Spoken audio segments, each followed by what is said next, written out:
Yo, welcome back to the house where we talk new celebrities and hot topics. I want to go ahead and talk season 9, Real Housewives of Potomac, reunion part 1. Y'all know me, I'm not going to go into the nooks and crannies, just the parts that I found interesting. However, I surprisingly was interested in the entire reunion as the ladies were spilling tea and it was very juicy. I felt like I was at the movie theater and I had a whole bucket of popcorn and I was just eating the popcorn and sipping the tea that Gizelle and Wendy were spilling. It was quite interesting, especially in contrast to the season. The season was boring. The season was lackluster. The season was a snooze fest. This was probably the most boring season since season 1, when all they talked about was etiquette, right?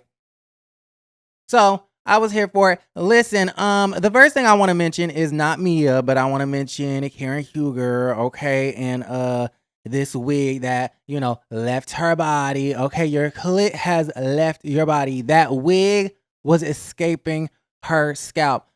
What I want to say about Karen is full of shit and Karen is full of lies. I'm annoyed at the fact that the ladies are harping on Mia's lies and not Karen's lies, okay?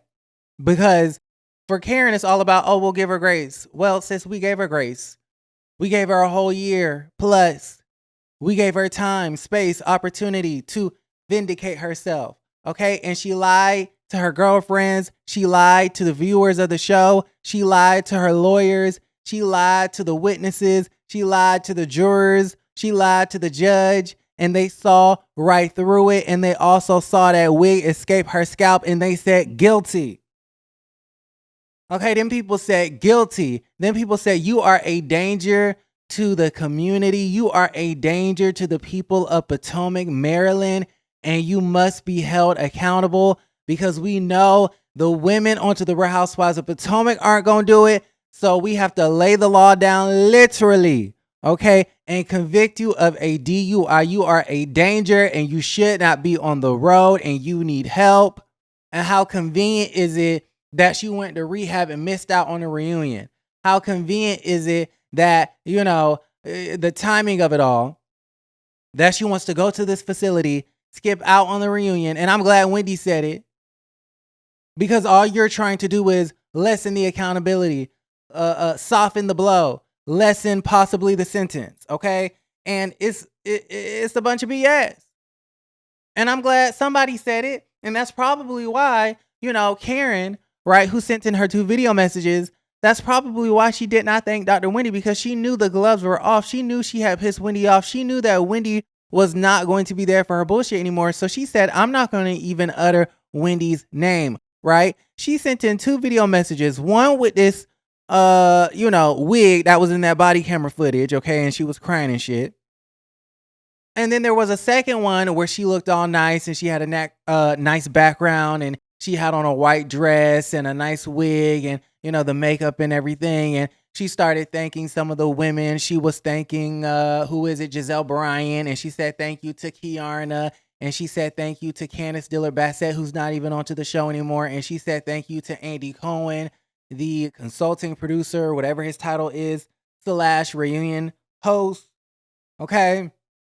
He was very shocked to receive a thank you, because Andy Cohen in his head was thinking, well, what the hell did I do? You need to be thanking Dr. Wendy, to you, sweetie, who supported you throughout this entire season, who defended you throughout this entire season, who did not want people talking about you nor your situation this entire season, at least without you not being there to defend yourself. Okay?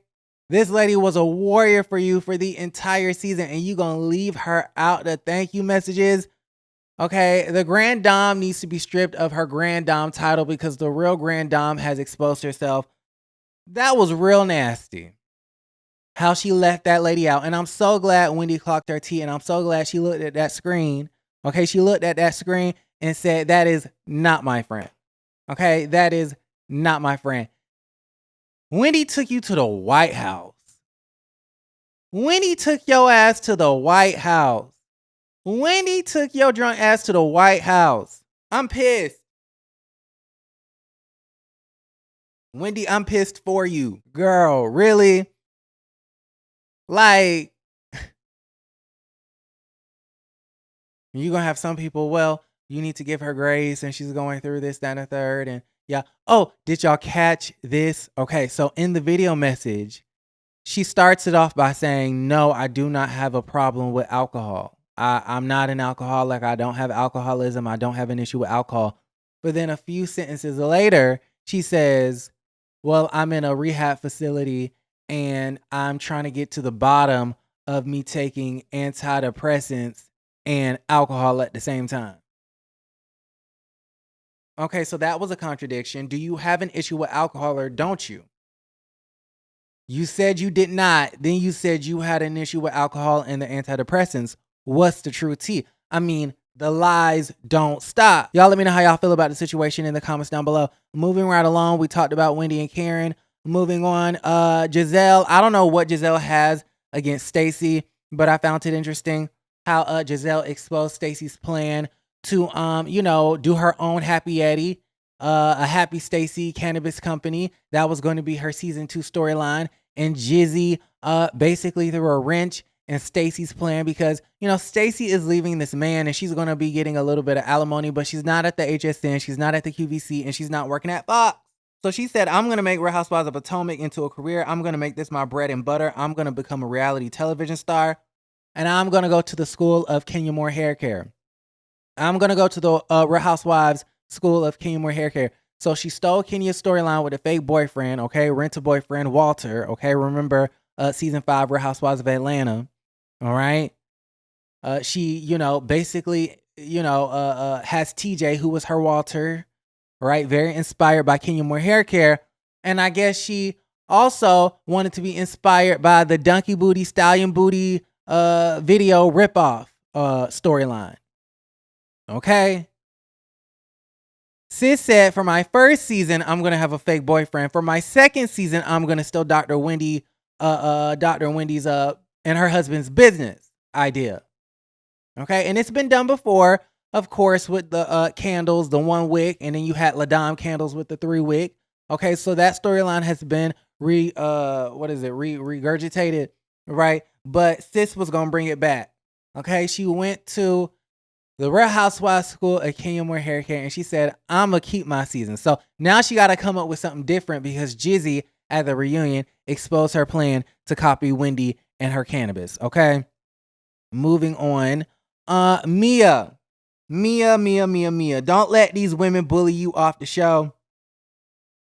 No, for real though, I don't think Mia is being bullied, but I do feel like it's a pile up. I do feel like she's being ganged up on, and I wish they would share the same energy with Karen Huger, who is a danger to Potomac, who is a danger to all of the people of Maryland. I mean, if you see Karen riding around in somebody's car, I would just advise you to move the fuck out the way, okay?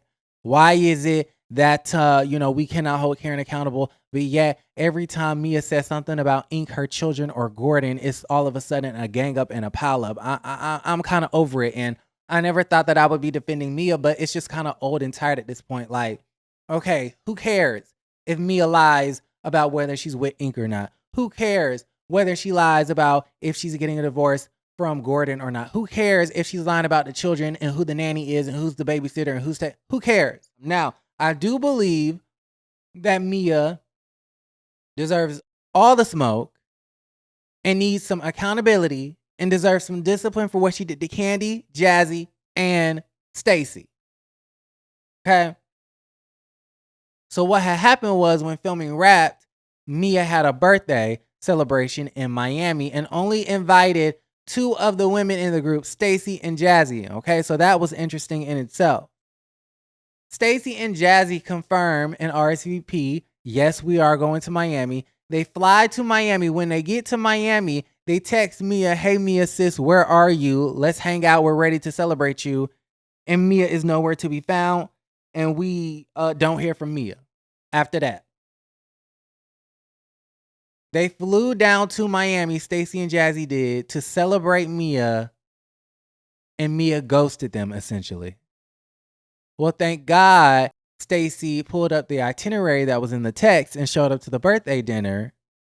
However, the thing about that situation is the fact that when Stacey showed up to the birthday dinner, Mia wasn't there. An hour goes by, Mia still isn't there. So Stacey leaves and I guess goes back home to Maryland. And that's when Mia decided to show up to her own birthday dinner. Now, personally, for me, okay, in real life, if I left my house, drove to the airport, paid to park at the airport, got on a flight that I paid for, crossed state lines to go to Miami, texted you, and you ain't text me back about your whereabouts, bitch, we ain't ever gonna be friends again. We will never be friends again. Now, for the show, they'll have to figure out a way to move on. But if this was real life, we'll never be friends again. For you wasting my time and my money like that. Hell no. Okay? It's not like I went up the street, bitch. I went to a whole different state. Mia, you deserve some discipline for what you did to Stacey, Jazzy, and Candy. Y'all let me know how y'all feel about everything in the comments down below. Like the video, subscribe to the channel, and don't forget to create a great day. Bye. Love you.